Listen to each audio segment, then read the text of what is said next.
Bom, antes de adentrarmos no conteúdo de hoje, eu vou fazer a retomada de alguns assuntos que nós já vimos nas últimas aulas, até para permitir para aqueles que infelizmente perderam a última aula presencial e a penúltima aula presencial, para permitir que eles possam continuar o conteúdo sem qualquer prejuízo. Então, vamos dar início à nossa apresentação. A aula de hoje ela seria ministrada presencialmente na UEMS no dia 27/3/2020. Como eu disse, para que possamos avançar com o conteúdo, é necessário retomar alguns pontos importantes que foram abordados nas últimas aulas presenciais.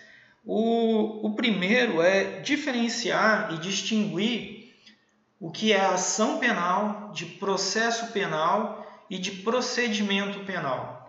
Lembrando que a ação penal é o poder do Estado de punir o infrator, seja ele pessoa física ou jurídica, pelo cometimento de um ato típico, antijurídico e culpável.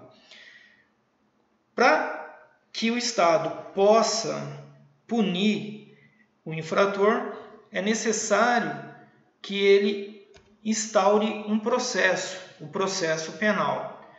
Então, o processo penal vai ser o caminho obrigatório a ser percorrido para que o Estado possa punir um infrator.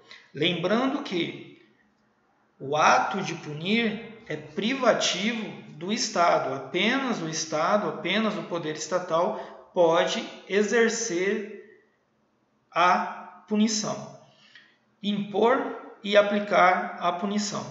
Bom, a ação penal ela se torna real através do processo. O processo, por sua vez, para ser um processo legal, para ser um processo dentro daquilo que estabelece a Constituição Federal e o Código de Processo Penal, ele tem que obedecer estritamente a procedimentos. Então, o procedimento ele vem ditar como e qual vai ser a marcha do processo. O procedimento ele vem estabelecer como que vai caminhar o processo, que se inicia com a denúncia e se finaliza com a sentença penal transitada em julgado. O procedimento, por sua vez, ele está dividido em procedimento comum, previsto no Código de Processo Penal, lá no artigo 394, e procedimentos especiais, que também estão previstos no Código de Processo Penal e em leis específicas. Então, desse ponto é que nós partiremos para o conteúdo de hoje, tendo isso em mente, que a ação penal não é a mesma coisa que processo também não é a mesma coisa que procedimento, e que o procedimento, por sua vez, se subdivide em procedimento comum e procedimento especiais. Bom, o primeiro tópico de hoje é a classificação do procedimento. Como se classifica esse procedimento? Antes de classificar o procedimento, nós temos que definir o que é procedimento. O procedimento é o modo com que os atos vão se relacionar dentro do processo. É uma série constitutiva de atos dentro do processo penal. Então, o procedimento ele vai dizer como e em que momento cada ato vai ser praticado dentro do processo e como eles vão se relacionar. O procedimento é uma sequência de atos interligados, de maneira lógica, de forma que você não pode passar para o ato subsequente sem legitimar e realizar principalmente o antecedente. Então, o procedimento ele vai ser essa sequência, essa essa cadeia de eventos dentro do processo. Como nós já havíamos dito, ação, processo e procedimento são conceitos bem distintos. O procedimento penal ele será definido em razão sempre da infração ou da pena. Então, de acordo com a infração, o crime que foi praticado ou a pena que será aplicada, vai ser definido qual procedimento penal será o utilizado naquele processo, tá? O procedimento penal ele está dividido em duas grandes classes, entre comum e especiais. Isso está previsto lá no artigo 394 do CPP. Quem quiser dar uma olhada aí, fique à vontade. Artigo 394 do CPP, ele diz assim, o procedimento será comum ou especial. Então, a classificação do procedimento é essa, comum ou especial. Então, todos os procedimentos, todo processo penal, ou ele vai se submeter a um procedimento comum ou a um procedimento especial. Tá ok? Legislações esparsas, elas prevêem o rito especial para trato de infrações penais específicas. Tá? O procedimento penal, ele, além de estar previsto no CPP, ele também está previsto em leis especiais, que tratam de hipóteses específicas. Essas leis especiais, em razão do crime, principalmente em razão do crime, ele dá regras próprias de tramitação para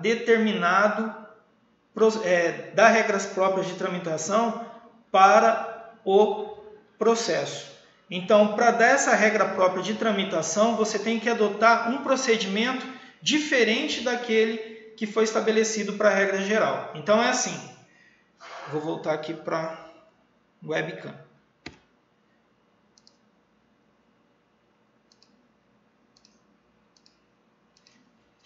Então é assim, você tem um procedimento comum para todas as infrações. E aí, você vai ter leis especiais que tratam de crimes específicos, que elas vão exigir uma forma de tramitação diferente. E essa forma de tramitação, em razão do crime, não se coaduna, não se interliga com o CPP.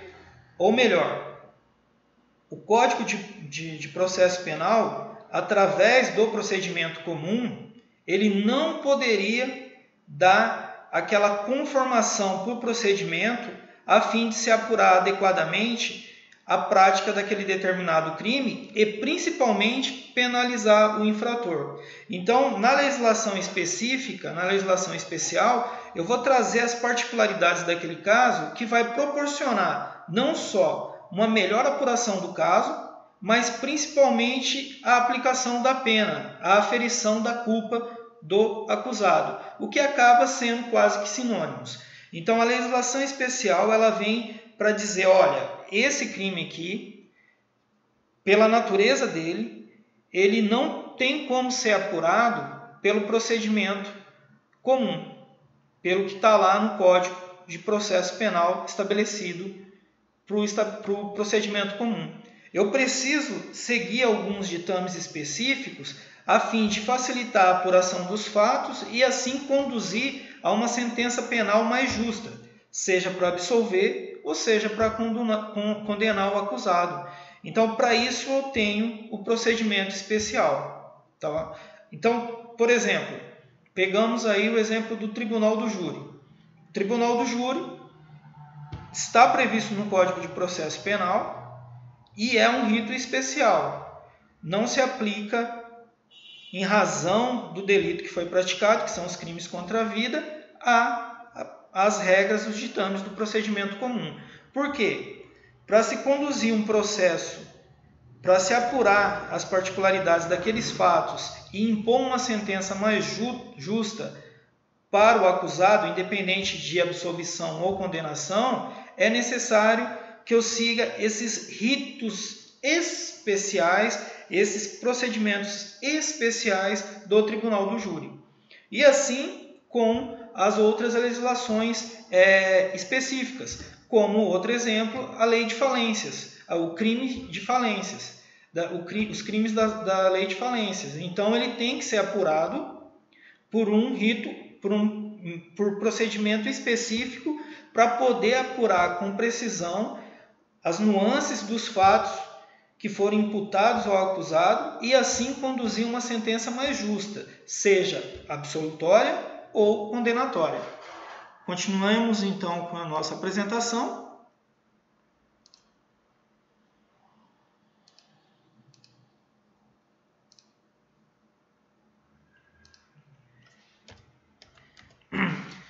Como eu disse, o procedimento comum ele é o rito padrão, ele é o residual. Então, você tem o procedimento especial para tratar de assuntos específicos e o procedimento comum para todos os outros. E ele está previsto lá no parágrafo 2º do artigo 394, que diz o seguinte: aplica-se a todos os processos o procedimento comum, lógico, salvo disposições em contrário, deste Código ou lei especial. No Código, a gente já viu que tem o Tribunal do Júri como uma exceção. Tá bom? E tem também a lei de crime de falências, formação de quadrilha, dos crimes contra o consumidor, que tem alguns ritos específicos que a gente tem que respeitar sempre com a finalidade de melhor se apurar os fatos e assim se conduzir uma sentença mais justa, seja ela absolutória ou condenatória. Contudo, essas legislações especiais elas não tratam de todo o processo. Então, quando a legislação especial não tratar de todos os procedimentos do processo, obviamente terá que ser observado as regras gerais. E quais são as regras gerais? As regras gerais são do procedimento comum ordinário. Isso está escrito e determinado lá no parágrafo 5º do artigo 394. Ele diz assim: aplicam-se subsidiariamente aos procedimentos especiais as disposições do procedimento ordinário. Então, toda vez que os procedimentos especiais, que o procedimento especial não tratar de um determinado assunto dentro do processo, esse assunto terá que ser obrigatoriamente tratado e abordado pelo viés do procedimento ordinário. Tá ok? Se a lei especial não tratar especificamente de determinado assunto, aplicam-se as regras do procedimento comum ordinário, portanto. Grande questão que se impõe é definir quando eu vou aplicar o procedimento especial e quando eu vou aplicar o procedimento comum. Então, a grande pergunta que você tem que fazer quando é lhe apresentado um caso, uma situação, você tem que fazer a seguinte pergunta: esse crime ou essa pena exige um procedimento especial? Se a resposta for sim, você tratará o assunto pelo procedimento especial. Se a resposta for não, é o procedimento comum. Então, o procedimento comum, até aqui, na definição, ele tem um caráter residual. Então, o que não for abordado pela legislação especial vai ser abordado pelo procedimento comum. Então, vou repetir, façam essa pergunta: Aplica-se o procedimento especial em razão do crime praticado ou da pena prevista? Se a resposta for sim, procedimento especial. Se a resposta for não, procedimento comum.